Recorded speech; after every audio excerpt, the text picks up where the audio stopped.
No, I'm simply saying that life finds a way.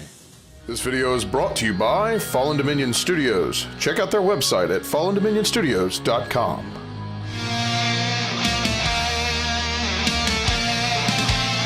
Hey there folks, welcome back to the Dice Odyssey. I'm Kaz, and today I'm going to be bringing to you just a review of a very anticipated expansion to a very popular game, and one of my personal favorites, Dinosaur Island. And as you can see, I've got this box. It is stuffed to the brim and it is heavy. Oh, I can't lift it, I'm sorry, I'm lazy like that. But anyway, we're actually going to be talking about Totally Liquid by Pandasaurus Games, Jonathan Gilmore, Brian Lewis. If you know anything about Dinosaur Island, if you've really enjoyed that game, then you probably have jumped onto this, onto the Kickstarter for this. But anyway, this is supposed to add so many different kinds of modules into the game. It even adds a 5th player expansion, and executives and blueprints and water dinos and all sorts of things that people were asking for. What I'm going to do is just basically show you everything that's in the game. So it's going to be a little bit longer in that sequence, and then I'm going to come back to my final thoughts.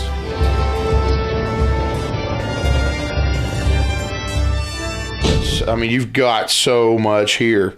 You've even got a new AI action when it comes to a new type of solo game included in there as well. And that's going to be these cards right here. You've also got some new plot twist cards that have to do with the new dice that are going to be involved in the game and things of that nature.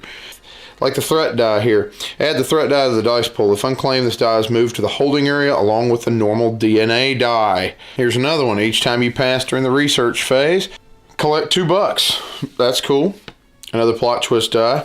You add the income die to the dice pool. When you claim this die, multiply the result by the research level of your scientist. This income die is really cool. I'll go ahead and show you some of these new dice that you're getting. There's your threat die.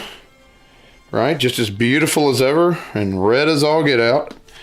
Then you got this one here. It's a little bit different than your normal, right?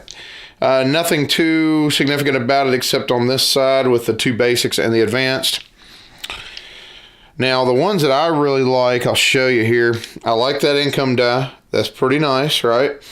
In this game, until you get your strategy up and running, sometimes you're just running out of cash like crazy. You also have some new regular dinos, land dinos, okay, that you can add to the expansion. And keep in mind, you'll know what's in the expansion typically by seeing this little symbol here. One of the main modules is going to be the marine animals. Now these are what I would call the swingiest things in the game, because they give you such wide-ranging abilities here. For example, this one gets you 8 points at the end of the game. Very little on danger. 0 excitement. Okay? But you make, 4 of these, you're getting 32 points, right? Pretty sweet. And whenever it comes to these here, the 1s are going to count as herbivores.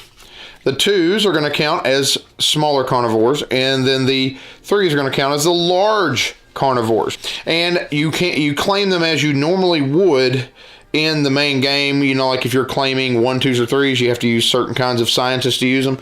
To claim them, same thing here. That's what you basically do when you're buying these, okay?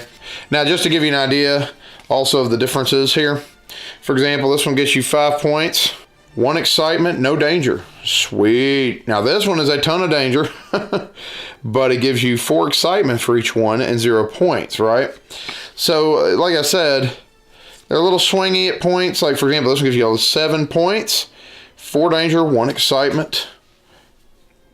4 excitement, 4 points, 4 danger, and Megalodon. 5 excitement, 1 point, a ton of danger, so 6 danger. I mean, so, like I said, some of these are cool. Like, for example, the Cretaceous, you could get 2 excitement, but 10 points for each one of these. That's awesome. You also have your 5th player expansion, Mariah Labs, right? Okay, so you know what this is like. I don't have to go into that. And so you've got your purple player pieces, your normal beakers and things like that, your scientists. I just kept those bagged and all the other pieces that go along with it. Then you got your cubes, right? Now, a couple of cubes that are very interesting to me. You've got your red and your green, okay? You got all these extras that you would normally put on your player board, but the red and the green are interesting, and here's why. In the original base game, one thing that I didn't mention this on the review, I don't think, but in the base game, the one thing that I kind of wish it was easier to keep up with was your temporary security and your temporary danger level, threat level, right? Well, now you have that ability, so the security would be the green one, and let's say you get an extra 2 temporary threat on your threat level there, you can put that down, and that just shows what's temporary. So once the round is over, you pull those off until you have to set another temporary. Love that. They have them for each player board that's actually in the base game as well, so you have more of these. Awesome, awesome, awesome. One of my favorite parts of the entire package, and I know it's such a simple, small little thing, but it's that attention to detail that wins me, right? So that's awesome. Now you have a whole butt ton of more land dinos, right? And you got some newer styles here. You got the Dimetrodon here, which is cool. You got, I'm not certain what that is. It almost looks like a raptor, but it's not. It might be no, it's not a Gallimimus. It could be a Compsognathsaurus, if I can pronounce that right. And there's a whole ton of these extra that you get, but you also get the Mega Rex, bro, and that goes actually to one of the facilities. Now, the one thing I will say is there was some markings here on the sides. You could kind of tell with the newer dinos that you see some of these markings. I mean, look, this came out of the box this way. See those markings? It may be when they cooled the plastic too fast or something. I'm not sure. I am not a engineer in that way, so I couldn't say for sure, but it's definitely on several of them, including the Mega Rex. So yeah, I'm not gonna ding it for that, but you know, it's cool to have these, and that's not really a big detractor. On top of the wild pink dinos, you now have the water dinos. Totally liquid, man. Looks like almost like a manatee, right? You got your Megalodon, and again, very decent sculpts.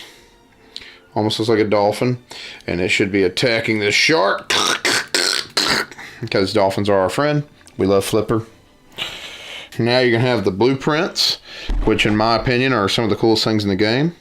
You can deal one out to each player, and basically it gives you an idea of how to build your park in such a way that you'll gain more points. And there's a thing in the back of the rulebook that shows you kind of how to score these things for each zone, because this would be considered 1 zone, 2 zones, 3 zones, 4 zones, 5 zones. These don't count as zones. 9, 10, 11, 12, 13 zones total. And so basically for each zone you score that you've built your blueprint in such a way, you actually score quite a bit of points if you can get enough of them. You're going to have a new assortment of specialists. Social media manager. Phase 4, if you draw 2 or more hooligans on your turn, collect $1 and score 1 victory point. Phase 3, the venture capitalist. You may assign 1 worker to this card each round to collect $3. So there's a lot of new ones here. The food stall CEO, each food attraction in your park scores plus 2 victory points at game end. Very nice. Merchandise CEO, end of game. Each merchandise attraction in your park scores plus 2 victory points at end of game. Lawyers, one of my favorites, just the title of it and everything else. Phase 4, for the first patron eaten in your park each round, collect $2 and do not lose 1 victory point. That's hilarious.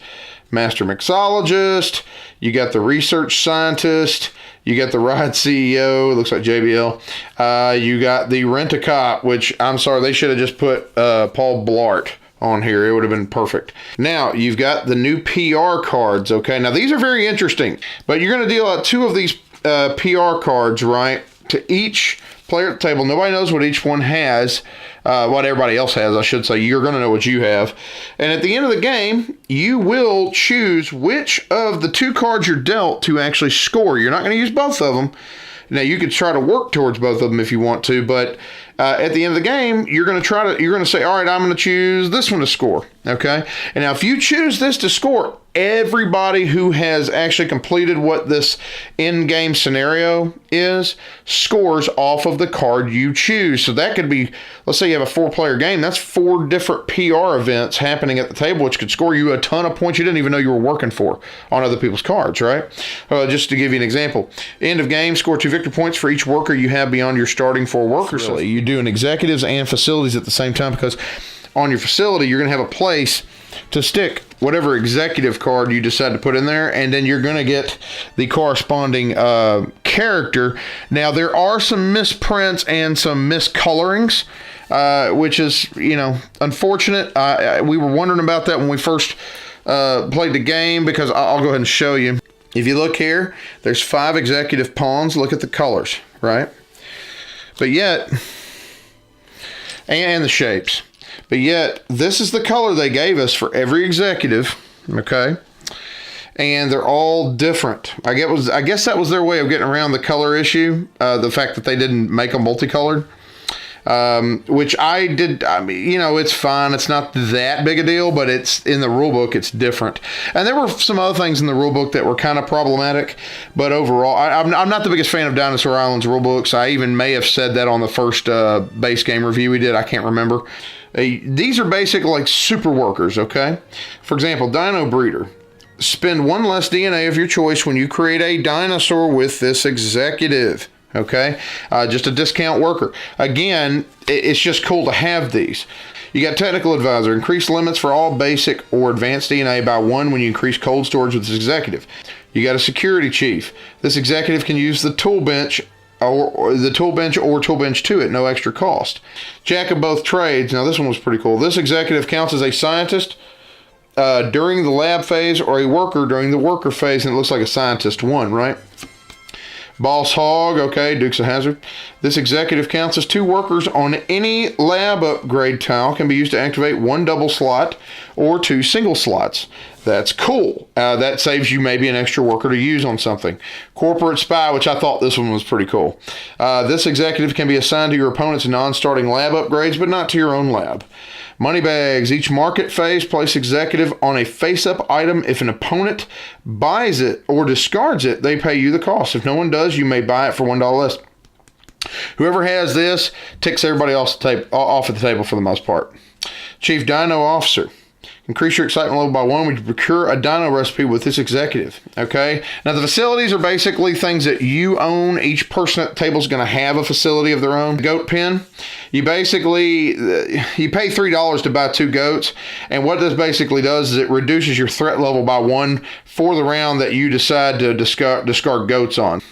Fantasy Island, okay? This is basically where you can create fantasy wild tiles, and you can decide what kind of tiles they're going to end up being, okay? Now, these would basically be designated upon your main park board here, okay? And you'd be putting these tiles out. I'll show you in a moment. But you can designate them as like eatery, merch, or rides, right? And when you build these, you put a dino recipe on here, and you're able to build the dino recipes, and every time you build it, you can put these fantasy wild tiles out on the board, and they'll still give you points at the end of the round, but it allows you to set that, like if you're going to score points on merch or rides, like extra points and things like that. These are cool to have if you want to just put extra ones on the board. You got the Reptile Resort. This one's actually really cool. You see, you got a bunch of extra black blocks, okay? And what you're doing is you're going to cover these spaces up, and over time you're going to pay $3 to increase your hotel capacity by 1. Think of the Disney World Hotel and Resort where you can stay overnight. That's basically what this allows you to do, is when you have patrons who come into your park, you can actually have them stay overnight in a sense, and then you can continue to put more and more out on the table, but they're basically staying here. You have to pay to open up more rooms, like you're building the thing. Now you've got the Executives Archipelago. This one was one of the coolest things I have seen in this game, bar none. This one allows you to take 3 different executive cards, and you can choose whichever executive you want to use for that round, but you have to choose it basically at the beginning of the round. So if you have you want to use a Corporate Spy one round, that's cool. But if you want to use the Dino Breeder the next round, you can't use Corporate Spy that round, but you can use a Dino Breeder, or so on and so forth out of the 3. So it basically allows you to just kind of, switch them out, whoever you think you're going to need. And it really, really changes the game up quite a bit, and your strategy can change. This is actually something I wish everybody could have, to be honest with you. The petting zoo is where you can create baby dinosaurs. It's very self-explanatory. You get 1 excitement for each one created. You don't score any in-game victory points, but you do score a point for each visitor that comes in. And these are your baby dinos. Maximum of 8, I believe, as you can see. One of my favorites Dino Incubator, and that means you get to use these dinosaur eggs. It's really cool. You basically are able to pay 2 basic DNA, 1 basic, 1 advanced, or 2 advanced, depending on which kind of dinosaur you want to do. And this includes, like herbivore, small carnivore, large carnivore. It's a cheaper way to get them, but you have to wait rounds to get them. So the minute they reach this marker here, that means you now have a full-size dino. You have to have the recipe that you created it for, but the cool thing is you get the discount, which is awesome. So you can have a couple of them working at different times, and the eggs will continue to move down each round. Parks and Recs, which I thought was a hilarious pun. I just love that. You place an unused DNA die there at the setup, right? And you can basically, what you're basically doing is you can add more seats to this thing. So you pay $4 and you add more seats to it, right? And so the more that you do that, the more workers you can actually place in there, get more points and things like that. And what you do is you roll this thing on phase 4, for example. And once you roll it, you have to roll and get add that threat to your threat level for that round. But here's a kicker. You're getting 12 points for the Mega Rex, and that's going to be this massive joker here. All right, so it's going to be there. It's going to scare people, right? A lot of threat increase. And now we have the Cretaceous Casino, okay? And basically, you're going to start out with DNA Dice Dash 1, and later on, you can you can actually build Hooligan Havoc 1, and you can upgrade these for higher victory points and money and things like that. So basically, you put a DNA die here, and what's going to happen is people can send their workers here from different places around you, and they can go ahead and roll and get what they want out of it, right? And you gain the benefit of $2, at least, like I said, this is the non-upgraded side. It goes higher on the other one. $2 or 1 victory point. Same thing for Hooligan Havoc. Now, for Hooligan Havoc, what you're basically doing is whoever puts their people there, they're guessing about how many hooligans they pull out of the hat, so to speak, or out of the bag.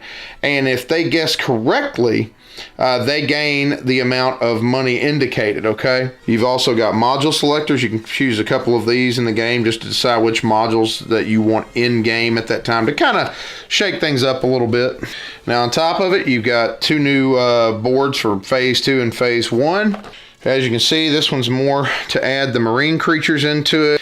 And then you've got the Phase 2 board, the market board, which it fixes that problem in the first game of the misprint, right there where you put your under construction stuff. And it also adds a tool bench too, which I'll show you now. Right here, perform 2 paddock or security upgrades in any combination. So that's cool. That's there. And then you got some extras for the 5th player as well. Now, the one thing that some people are going to have a problem with, and I have already seen some people have a problem with online, is this extra space here for the 5-player expansion for the $6 area and all of that, right?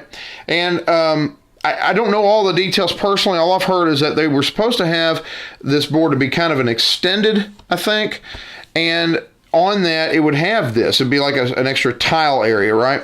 It doesn't bother me, but I know there are some people that it does bother, obviously. So, just know that that's in the game. That's the way they decided to do it, and that just adds a 5th row of marketplace items, okay? Hold on to your butts. Number 1, right off the bat, I'm going to fully admit I did not play the 5th player expansion. Already I find that, and let me explain why. Already I find that 4 players on the medium to long is long enough. And as a matter of fact, I feel like I get a really full game out of that in particular. 4 players, 3 players at medium to long as it is. I've always felt that 4 players was like almost a perfect length if you go with medium or long, right? It's perfect lengths for that kind of game because you get the full experience, you get everything you want to do out of it. Personally, I just feel like 5 is going to be too long. Now, some people may disagree with me. That's fine. I haven't played it, so I'm just being forthcoming with that. But the fact is I didn't want to play 5 players. I just saw no need for it because, to be honest with you, the game is a stinking table hog. All you got to do is look at my table or anyone else's at 3 players, and it takes up a ton of space, okay? 4 players is pushing it. 5 players No, thank you. The thing that I really enjoyed was all the other modules. You know, the water dinos. Now, the water dinos were pretty swingy. I really liked them, but at the same time, they could swing the game one way or another, you know, and so you might get water dinos that come up and you're just like, I don't necessarily like that one as much as I like some of these others. So the water dinos are kind of a hit and miss for me, but I still like that they're in there. You know, it adds an element to it that makes it not just the same old dinos again. Now, oh, by this way, the same old danger again. I like the fact that each dino, water dino, has their own special. It's almost like a special ability in what they offer. You know what I mean? It's hard to explain, but the swinginess of it, it might be a hit or miss for some people, but I am very glad that they're in there. The things I fell in love with were the blueprints, the executive meeples, and I really, really liked the ability of having those modules that allow you to do different things according to your park. It just basically makes your park different than anyone else's, and you have special abilities and special powers in a sense that no one else has, so to speak. I mean, executives do that, but I'm talking about the modules make your park different, and I like that. I especially liked having the incubators with the eggs where you're able to continually track them until they turn into full-blown dinos. Awesome. That kind of stuff right there, just adding more fun stuff into the game that makes you different and adds more variety. That's fun. It also increases a little bit of the interactivity. You're not getting a whole ton. You're not doing a lot of trading or anything like that. But it increases the interactivity because if somebody wants to go to a hotel, or not a hotel, I'm sorry, if somebody wants to go use somebody's casino, well, they're benefiting that person that they're using it of. And if somebody wants to be a spy, a corporate spy, well, they're going to come over and use that person's ability. It's not necessarily a high amount of interaction, but it does increase what's there, and that was something I was looking for. I also like the fact they threw in extra plot twist cards, the extra different kinds of dice. I really like the coin dice. Now, any negatives on this? Besides from the little misprints here and there and the color coordination issues and the fact that some of the the executives weren't exactly as they were portrayed to be in terms of certain things. And I mentioned some of that in the overview. This will increase your time just a little bit, okay? So that could be a negative depending on if you thought the game was long enough as it was. Personally, it didn't bother us. You know, we like this game. We like the length, and even with a little bit more added onto it, we knew that going in because you have more stuff. And let's just be honest, it increases the complexity. And what I mean is, while everything's simple to add, and I don't necessarily want to play without a lot of this stuff, you are having a lot more to keep up with, and that could confuse people at the table, especially newer players. So that's something to take into account when you're getting this, and when you're playing with new players, you may want to play base game first with the newer players and then maybe add this in once they're acclimated to the original stuff, because it is a lot of extra stuff to keep on the board. Another negative is this is already a massive table hog. This makes it more so, okay? You need an extra large table, especially if some of you are going to be playing that 5-player expansion. You crazy people, I love you, but I just don't think I'm going to be doing it. It's just too many, you know. If you're going to play even 4 players, this is going to massively hog your table up. You know, forget the 5th player, the 4 players is going to be insane. So yeah, it's going to jam up a lot more area. It's just going to be a lot more real estate to deal with. So just keep that in mind. That is a negative. I'm sorry, it just is. But it's still a negative I can put up with because I love the game so much. So if you're okay with that, then it's not going to bother you. Also, one other thing, that rule book. I'm sorry, it's not awful, it's not horrible, but I wish it was better written. So I wish the rule book was a little bit more, user-friendly, I guess is the word. It's adequate. It does its job decently, but it just doesn't do it extremely well. And that's a problem, especially with higher complicated game, especially with more pieces added in, and you need those quick answers. And so some things I found quickly, some things I didn't. Now, again, I had the same problem with the original rulebook, but again, it's not enough to for me to ding the game hard for that. So, but overall, do I recommend this game? Yes, absolutely. Dinosaur Island is one of my all-time favorite games. I think it's in my top 20 right now. If you already love Dinosaur Island, this is a no-brainer. This is just a shoe-in for you, right? The amount of positives in this expansion seriously overwhelm the little bit of negatives that there actually are in the game. Awesome expansion overall. I hope you enjoy it, because we certainly did, and definitely want to get this one back to the table as quickly as we possibly can. So anyway, that's the review. Thank you so much for sticking around and listening to me rant and rave about it. Well, thank you again. You have a blessed day, and Chaos Theory, game away.